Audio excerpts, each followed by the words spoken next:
Photographing primates in Uganda's dense rainforests is an incredible yet challenging experience for photographers.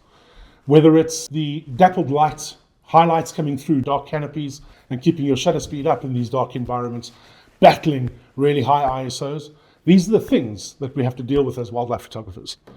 But really, you have to sometimes just throw the standard wildlife stuff away and try something a little different. Today, I'm going to give you 4 techniques that you could use when photographing the primates in the dense forests in Uganda. My name is Darren Donovan, and I'm a guide and host for C4 Photo Safaris. So today, we're going to delve into the wonderful world of Uganda's rainforests.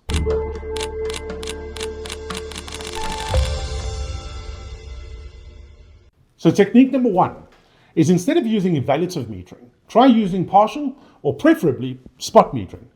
Make sure that you focus on the facial disc of the primate, because quite often any highlights that are there are going to be reflecting off that instead of off the dark fur.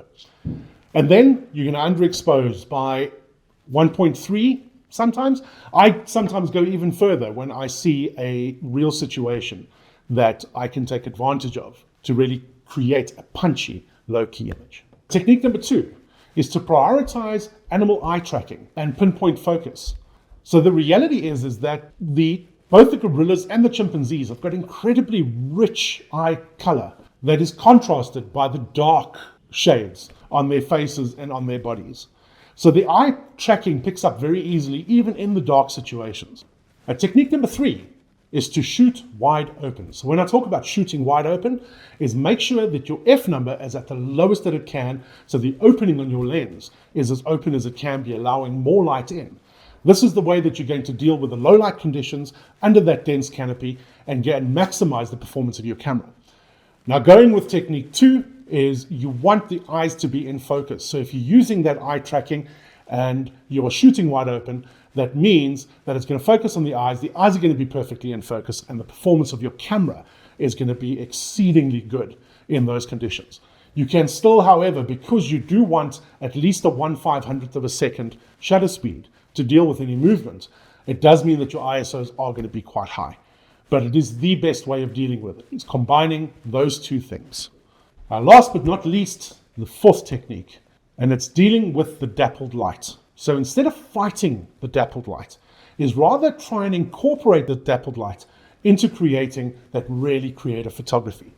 So look for moments where you have light on the face of a chimp or on a gorilla, where you have light coming onto the eye.